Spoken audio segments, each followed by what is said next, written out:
Good morning, you guys. What is up, you guys? So today I just want to talk about when I almost quit social media, and then I want to talk about why a lot of people do quit social media. Social media is very challenging. You need to treat it more like a job than a hobby if you want to be successful at it. And a lot of people, they will start posting on social media for, I don't know, 4 or 6 months, and they'll get tired of it, so then they'll quit because they also see that they're not seeing results. You need to have delayed gratification. And this is what I keep telling myself, that in the end it'll pay off. And yes, every couple months I do continue to grow. However, I'm nowhere near where I want to be. I don't make a whole lot of money from social media. And it's just kind of draining. Like, you get that burnout because you spend so much time doing something and you get little return for it. Side note, so I started replacing my coffee in the mornings with the Hybrid Athlete blend. So therefore, I'm actually giving my body the electrolytes and like sodium and water, what it actually needs compared to caffeine and sugar. And I feel 1,000 times better. I think the whole thing for me was I just needed a drink in the morning. I think that's the thing for a lot of people. And it wakes me up. There's 60 milligrams of caffeine in there, so not a whole lot. Anyway, going back to the social media thing. Social media, you need to treat it like a full-time job.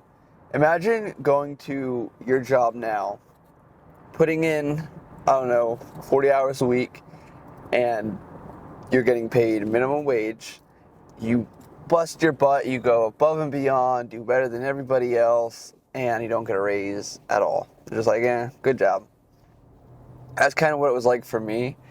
I'd say the one point where I really, really almost quit was when I lost my monetization from YouTube. So I was making about $100 a month from YouTube, which is pretty good. And then all of a sudden, they took it away. And this is my fault. I would post videos, I had like songs in them from TikTok, kind of just share content back and forth. And YouTube doesn't like that. They want everything to be copyrighted.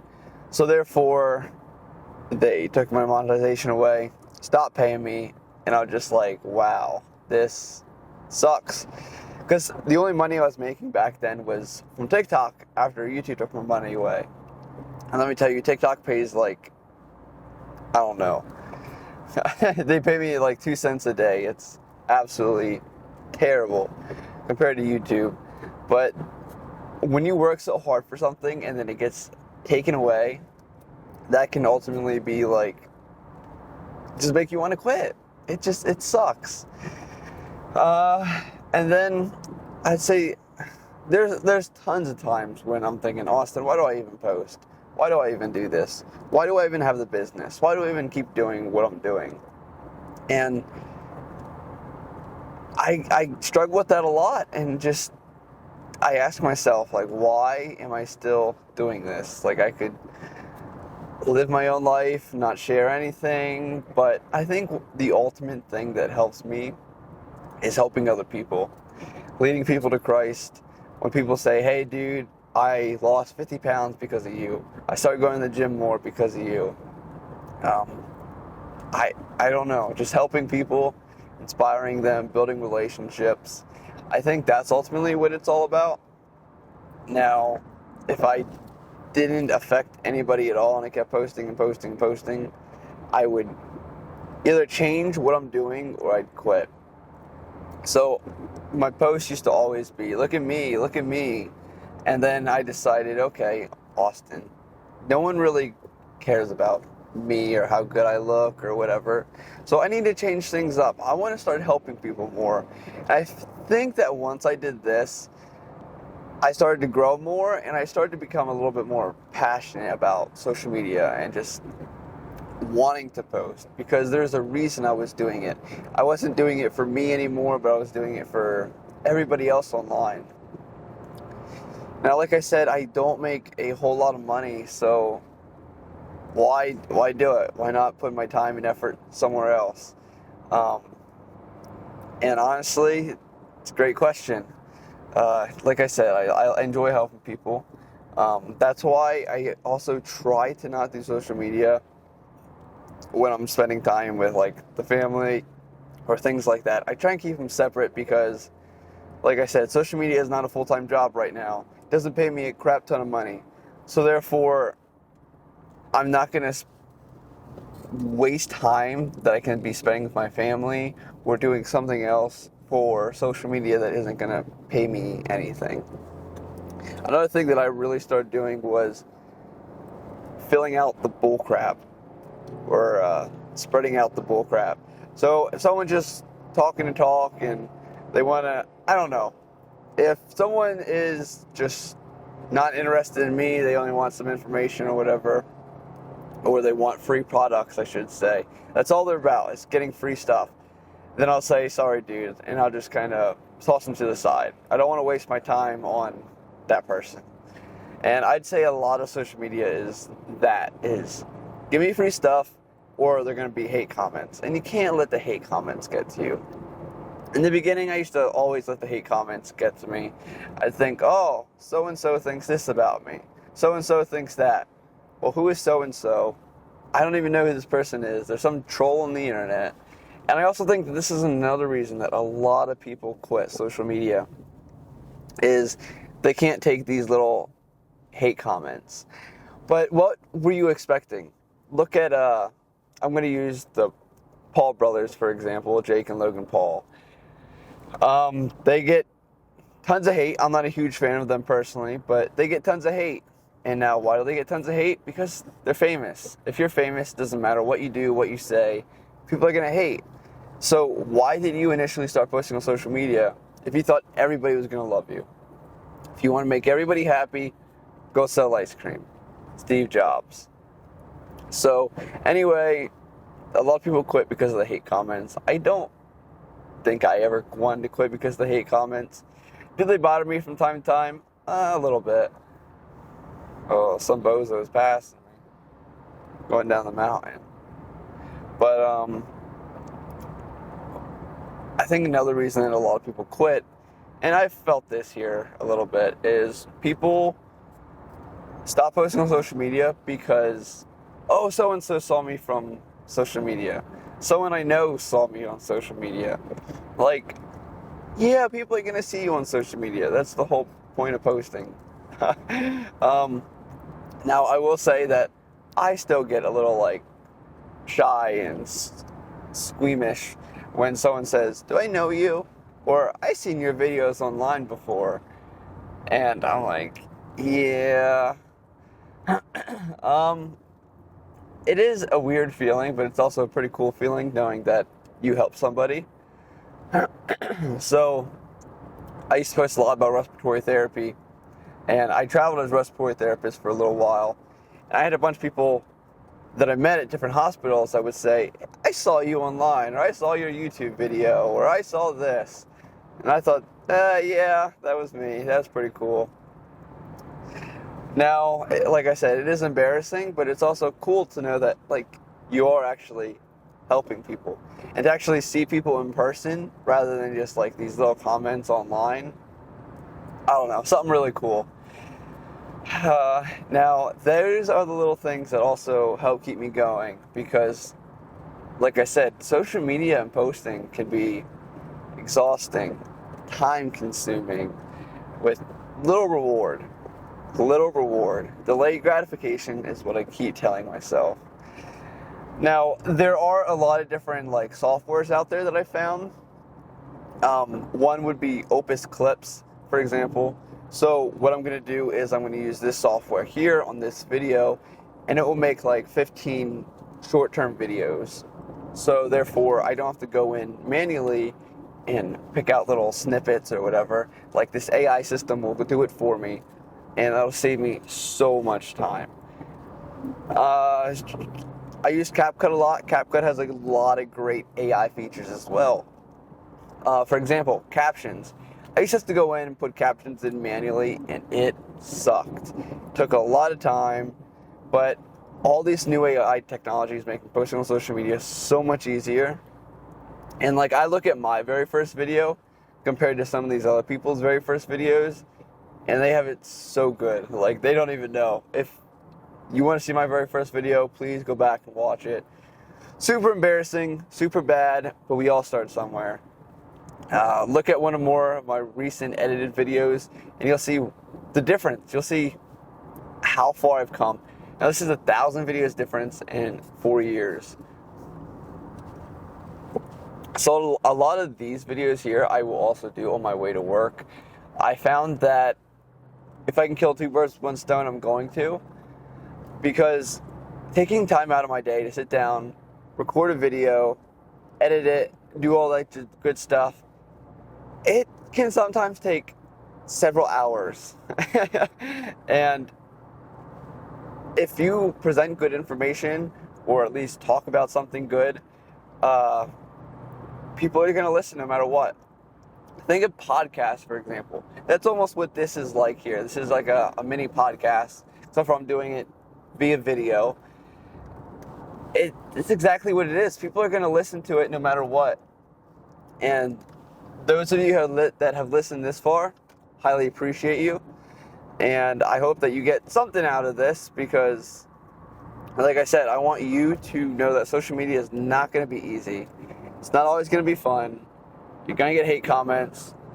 People that you work with, people that you go to school with, they're going to see you posting on social media. They're going to say something. People are going to talk, and that's just got to be the nature of the beast. Posting on social media is not for everybody, though. I will say that. However, it has definitely changed my life, and I strongly suggest that many of you stick with it. For example, I have a business, and I personally believe that if I didn't post on social media personally and have my own TikTok and YouTube and all that stuff, my business would not be where it's at today. And this is because my business is strictly online, and I have a lot of people that are similar to me that are a part of Top Fitness and buy our products and things like that. And therefore, I try to be this like avatar that people want to be, or I just kind of show my life and hope that people that resonate with me, that are Christians, that are in the fitness, like, I really like this guy, I like his mission, I like what he's doing, and therefore they want to come support me.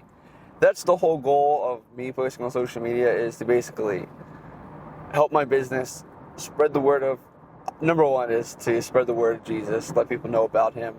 Number two is to help my business. And then number three would be to just help people. Help people in the fitness aspect, the fitness world, things like that. But like I said, it's not for everybody. And being an influencer is super hard. Think of all the people right now that are posting fitness content. Now think of how many fitness influencers you can name off the top of your head. Probably 10, if you're lucky. It's literally the 0.00001% of people that are way up here.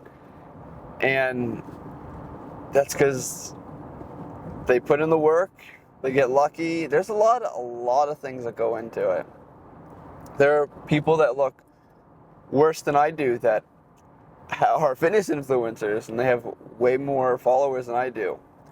Why? They're just better than me. They get lucky. I don't really know. Like I said. Yeah. And that's another thing that's very frustrating with social media, is when you see people that post like really stupid content, just say stupid, but simple content, and they blow up, and then there you are putting hours upon hours into one video, just one video, and you get 300 views, and you're like, really? Like, this video is so good, and the algorithm just doesn't push it. I think honestly that's one of the worst things in the world. And that's another reason I started doing some videos like this, is just to talk to you guys and let you know that every video doesn't need to be perfect. So yes, you should have some quality in your videos, but you also want quantity as well. Volume plays such a key role.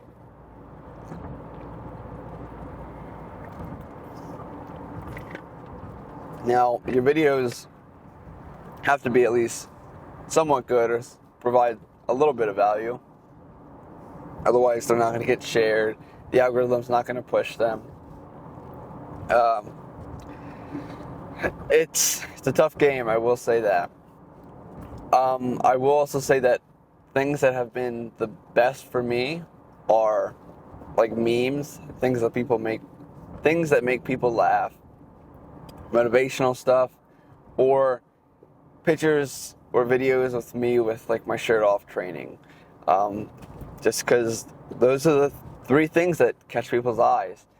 So you look at, I don't know, a girl that is talking about real estate. She's in a nice dress, whatever. She might get some views, but if you have a girl that's in a bikini talking about real estate, views are gonna skyrocket. It's just one of those things. Now, I will also say, there was one point where like I was getting a lot of views and followers, but it was due to me having my shirt off in a video training, and a lot of the followers were they were gay, so therefore they were following me for the wrong reason that I wanted. I wanted to show people how to train, how to get fit, but they were just following me because they wanted to check me out. Like, this isn't your OnlyFans. This is this is like a training video. So therefore, I kind of switched up my content. I don't post as many videos with me with the shirt off anymore. At least when this starts to happen, when I noticed this trend, I had another buddy, he posted a video about growing your butt. Same thing happened. And I said, dude, you're drawing in the wrong crowd. Like, if you want to be a personal trainer, you want to attract people that want to get fit, not people that just want to check you out. I mean, he did pretty good, though. He kind of turned his whole TikTok thing around because, same thing, you're drawing in the wrong crowd. Anyway, if you guys have any questions at all about posting on social media, please let me know. If you like these videos where I'm just rambling, please let me know. But social media is hard. It is a game. And a lot of people just go into it and just expect to win. They expect to be the next influencer when all they're doing is posting videos about themselves and just flexing. I strongly suggest you learn a little bit about social media as well. Learn about the algorithms, how they work, things like that. So you can find tons of videos that go into depth about these things on YouTube, TikTok, all across the internet. Learn how to play the game. And then this is going to increase your strategy. This is going to help you just reach more people and actually get to where you want to get to. Anyway, like I said, you guys have any questions, leave in the comments below. Hope you enjoyed this video. Hope I wasn't rambling too much. But anyway, keep doing what you're doing. Be the 1%.